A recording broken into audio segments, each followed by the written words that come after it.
I mean, I think that the main driving thing behind this is, as we saw last year when the government changed the rules about how you register to vote. So instead of, one person in the household putting everyone's name down, everyone had to do it. What was the result? I think about 1 million less people were on the electoral register because they either forgot to do it or didn't know it had to be done and so on. To be in a position where 1/3 of the voters voted Tory, but we end up with a majority of Tories in Parliament, 10% of voters voted for UKIP, they get 1 MP.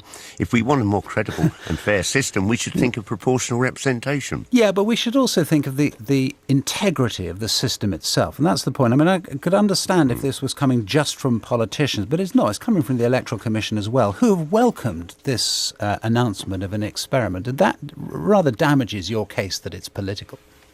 Oh, I don't believe that at all. I do think the government has a little influence over most of its organisations. Really? So just to be clear about that, you think the Electoral Commission has been influenced by the government in this? I don't have the slightest doubt whatsoever.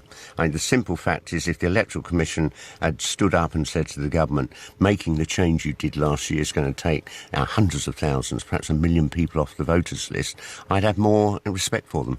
So the evidence that they say there is something that they've brought to this because they've been pushed into it by the government, you believe? I doubt they've been pushed in the sense that they've been dragged into Downing Street in order to do it.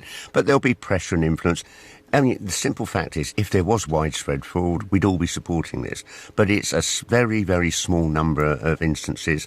And the real problem is the people most likely not to have a passport or a driving licence are going to be the poorest. And that, I suspect, is going to once again, like the decision last year to knock a lot of people off the electoral register, will basically hit the Labour Party.